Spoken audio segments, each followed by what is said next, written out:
আজকে কথা বলবো বাংলাদেশে এশিয়া কাপ ইতিহাসে পাকিস্তানের সাথে এক ঐতিহাসিক জয় নিয়ে।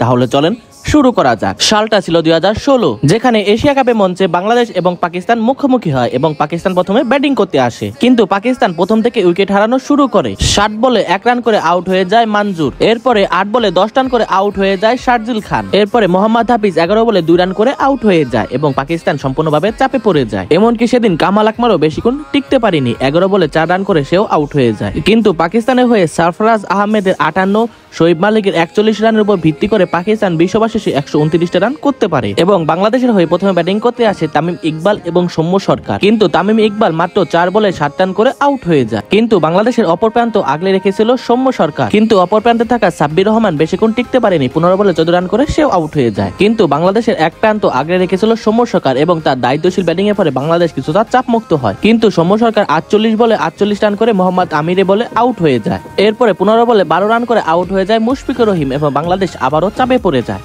কিন্তু এরপরে বাংলাদেশ হয়ে ব্যাটিং করতে আসে মাহমুদুল্লাহ রিয়াদ এবং সে প্রথম থেকে এসে অনেক আক্রমণাত্মক ব্যাটিং শুরু করে এবং বাংলাদেশের সবচেয়ে বড় ধাক্কা লাগে যখন সাকিব আল হাসান 13 বলে 8 রান করে আউট হয়ে যায়। এরপরে মাশরাফি এসেই অনেক ঝড়ো ব্যাটিং শুরু করে এবং বাংলাদেশ আবারও ম্যাচে ফিরে আসে এবং তার আক্রমণাত্মক ব্যাটিং এর ফলে বাংলাদেশ আবারও জয়ের পথে আগাইতেছিল।